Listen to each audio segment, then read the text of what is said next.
ఈరోజు 18వ తారీఖు 8వ నెల 2026 నందికొట్కూరు కోర్టు వాయిదా ఉంటే వచ్చాను.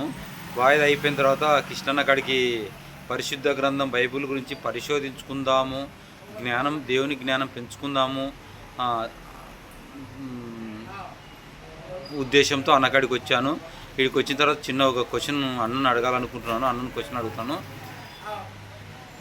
అన్న, ఇప్పుడు నువ్వు వాడే బైబుల్ పరిశుద్ధ గ్రంథం బైబుల్ ఉంది కదా, ఇప్పుడు ప్రస్తుతం నువ్వు వాడే బైబుల్ ఉంది కదా, బైబుల్ పరిశుద్ధాత్మతో రాశారా లేదా? పరిశుద్ధాత్మతోనే కాదని నేను అంటున్నాను. ఇప్పుడున్న బైబులా? ఇప్పుడు నువ్వు పట్టుకునే పరిశుద్ధ గ్రంథం బైబుల్ పరిశుద్ధాత్మతో నింపబడి రాయబడింది కాదు అని నేను అనుకుంటున్నాను. నువ్వు ఎలా రాశారో నువ్వెలా చెప్తున్నావు?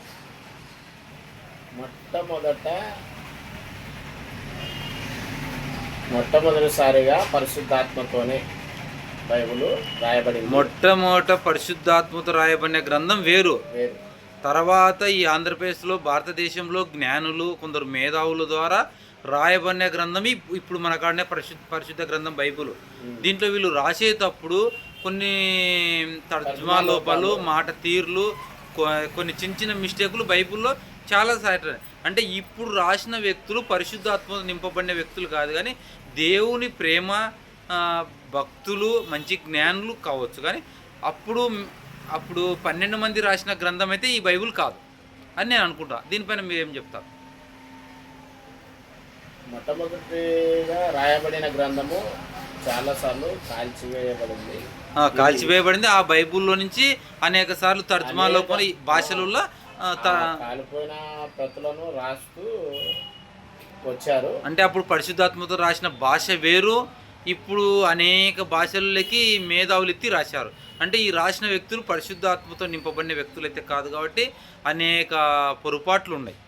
పరిశుద్ధ గ్రంథం బైబుల్లో వాక్యం ఆది అందు వాక్యమును, వాక్యం దేవుని వద్దను, వాక్యమే దేవుడైనను, వాక్యమే దేవుడైనను, మరి వాక్యమే దేవుని వాక్యము అని యేసుక్రీస్తు ప్రభువు చాలాసార్లు చెప్పారు.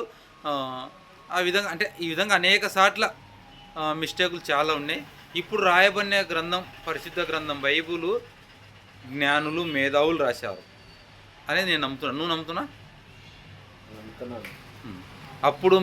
అప్పుడు పరిశుద్ధాత్మతో రాసిన గ్రంథం అయితే ఈ బైబిల్ కాదు. ఆ గ్రంథంలో నుంచి ఈ గ్రంథం ఎత్తి రాశారు. దాన్ని మనం మనసు పెట్టి ఆలోచించాలి. ఒకప్పుడు సౌండ్ సిస్టము ఆంప్లిఫైర్లు ఇవి, ఒకప్పుడు ఆంప్లిఫైర్లు విధానం వేరు. టెక్నాలజీ వచ్చినప్పుడు ఈ విధంగా వచ్చినాయి. అంటే ఒక ఉదాహరణకు అంటున్నాను. లోపాలు ఉన్నాయి.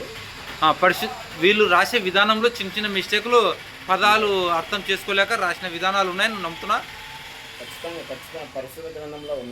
నేను నమ్ముతున్నాను. ప్రింటింగ్ మిస్టేక్, రాసే పదాలు కానీ ఇప్పుడు మనం ఈ ఆంధ్రప్రదేశ్లో వాడే భాష, లేదంటే ఈ కర్నూలు, నంద్యాల జిల్లాలో వాడే భాష, అక్కడ వైజాగ్కి వాడే భాషలు చాలా తేడా ఉన్నాయి. అసలు మన మాటను కొన్ని ప్రాంతాల్లో బూతుగా చూస్తున్నారు.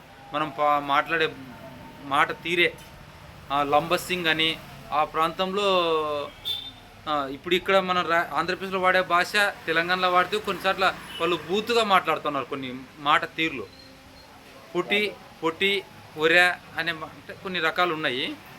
సరేనా? రాయలసీమ డాన్ యూట్యూబ్ ఛానల్ ఉన్నాయి. ఈ సభ్యులకు అందరికీ వందనాలు చెప్పండి అన్న ఒకసారి. అన్న మీ పేరు అన్న? అన్న మీ సెల్ నెంబరు? 9052201793. అన్న మీరు చదువు ఏం చదివారన్న? 10th. అంటే ఈ మాట్లాడడానికి ఏంటంటే డాన్సీన్ అనేతోడు జ్ఞానం లేనోడు, చదువు లేనోడు, చదువు రాని అమాయకుల కాడికి పోయి మాట్లాడుతాను గతంలో నన్ను ప్రశ్నించారు. సరే, నాకైతే చదువు రాదు. మీరు 10th చదివారు, అంత ఇంత బైబిల్ జ్ఞానం ఉంది, లోక జ్ఞానం ఉంది మీ కాడ. బైబిల్ అయితే తర్జుమా లోపాలు ఉన్నాయని నేను గ్రహించినాను. దీనిపైన ఏదైనా మాట్లాడంటే నందికొట్కూరు నియోజకవర్గంలో 2 రాష్ట్రాలు ఆంధ్రప్రదేశ్, తెలంగాణలో ఎక్కడి నుంచైనా వచ్చి నందికొట్కూరు నియోజకవర్గంలో ఒక సభలో మేము చేస్తాం. ఏదైనా కూర్చొని మాట్లాడాలంటే మాట్లాడవచ్చు. అందరికీ వందనములు. అవునండి.